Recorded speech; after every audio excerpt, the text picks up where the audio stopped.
Michel van den Bosch, bonjour. Vous êtes le président de Gaïa, le groupe d'action dans l'intérêt des animaux. C'est un mouvement belge qui fait partie de l'Eurogroupe pour les animaux, car même les animaux ont un Eurogroupe. Et vous êtes philosophe, mais à la pensée, vous préférez souvent l'action et les campagnes choc. Alors, au bar de l'Europe, je vous ai servi de la salade, parce que la viande, ce n'est pas vraiment votre truc. Pas vraiment, non. Ça fait plus de 30 ans que je ne mange plus de viande. Oui. Et vous êtes parti en guerre contre le lobby de la viande. Il y a vraiment un lobby de la viande? C'est vrai que partout dans le monde, que ce soit les États-Unis, que ce soit l'Europe, en Asie notamment, bon, il y a quand même un lobby qui est très fort. Notamment, il y a aussi les syndicats agricoles, il y a l'agro-industrie notamment, qui ont des intérêts économiques, financiers, commerciaux en fait, qui sont extrêmement puissants. Et donc, leur influence politique se fait sentir. Alors, dans l'actualité, il y a un procès aujourd'hui contre les militants de L214. C'est un mouvement similaire au vôtre en France et qui a filmé clandestinement le calvaire des cochons dans un abattoir, l'abattoir de Houdan. On vous montre une photo. On y voit un cochon, des cochons qui sont gazés avant d'être mis à mort.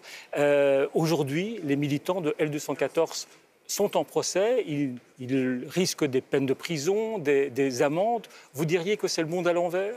C'est le monde à l'envers, en effet, parce que bon, les faits ont été démontrés par L214 et même, disons, le responsable à l'abattoir en question, en ayant vu les images, il a clairement avoué que ça, c'était impossible, bon, c'était inadmissible et qu'il était vraiment choqué, et à juste titre, bien entendu, parce que ces cochons, quand ils sont gazés de cette façon-là, pour les étourdir, en fait, avant qu'on les égorge, bon, ça provoque un effet aversif. Donc, ces animaux, en fait, bon, c'est comme ils n'ont plus d'haleine, ils n'ont plus d'oxygène et ils sont en train de s'étouffer. Mais c'est une méthode d'étourdissement qui est tout à fait légale, qui est légale, oui, mais ce n'est pas admise par l'Union européenne. Tout à fait. Et c'est là où le bas blesse, parce qu'il y a énormément de législations qui ont été mises au point, qui ont été votées au niveau européen, mais qui, en fait, ne font pas l'affaire des animaux. C'est-à-dire que, premièrement, bon, ils ne sont pas effectifs, ils ne sont pas efficaces. Et puis, il y a le contrôle. Il est vrai que bon, le contrôle dans les abattoirs, bon, ça pose quand même pas mal de problèmes. Et ici, bon, des fois, bon, il est clair que la seule méthode pour dévoiler et pour arriver en fait à dévoiler la souffrance des animaux, la souffrance réelle, qui sinon resterait cachée, ben, il faut appliquer ce genre de méthode. Mais malheureusement, bon, les autorités compétentes notamment, qui jouent le jeu des abattoirs, du fameux lobby de la viande dont je viens de parler notamment, ben bon, ne sont pas vraiment, comment dire, heureux de voir que la réalité de la souffrance des animaux, tout d'un coup, bon, soit démontrée devant un public, quoi, qui, bien entendu, sera donc choqué de le voir. Et donc, ils ont peur de l'effet sur la consommation de la viande.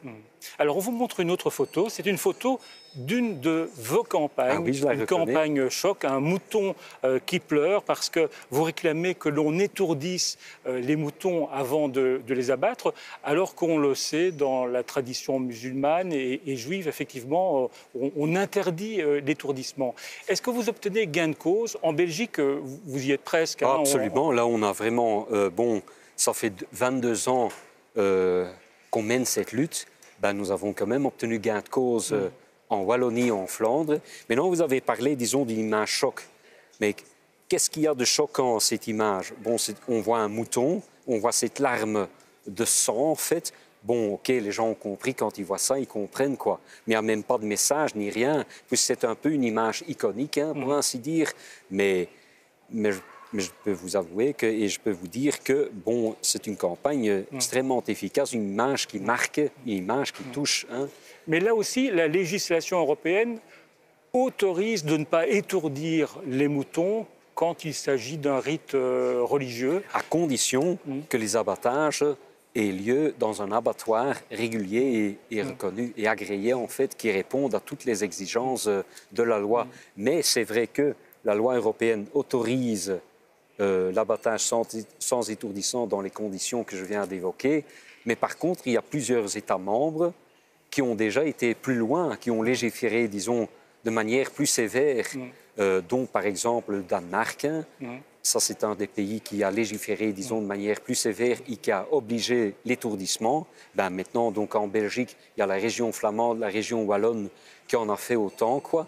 Donc, scientifiquement, du point de vue scientifique, il est clair, et vraiment, il est clair que pour abattre un animal, il faut vraiment l'étourdir, sinon l'animal va souffrir quelque chose, disons, d'infernal. Qu'en disent les musulmans? Vous avez fait un sondage, hein? Oui, bien sûr, oui. Ben, je dois dire, il ressort de ce sondage qu'un tiers des musulmans qui se dit, bon, si ça aide à éviter la souffrance des animaux, pourquoi pas, hein? Puis il y a une autre partie qui se dit, oui, bon, ok, moi je m'en fiche, hein? Peu importe quoi, je m'en fiche.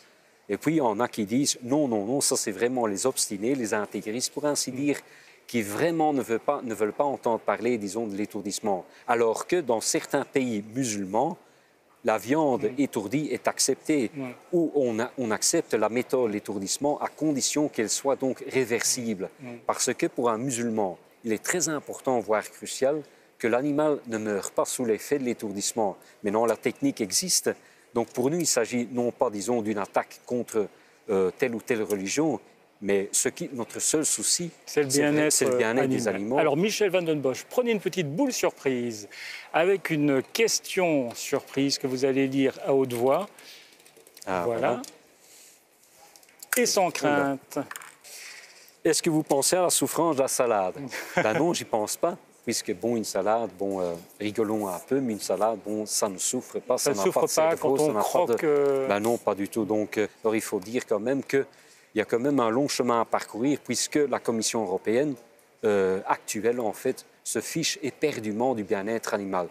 Savez-vous que nous avons récolté plus d'1 million de signatures contre les transports sur longue distance du bétail, hein, du bétail qui est transporté vers le Moyen-Orient, vers la Turquie, dans des conditions vraiment infernales, inadmissibles, scandaleuses.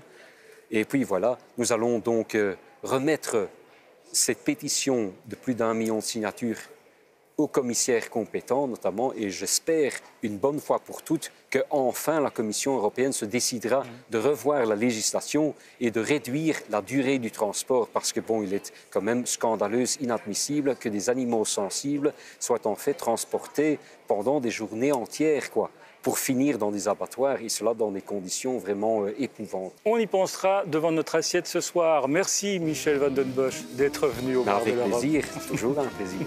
Merci.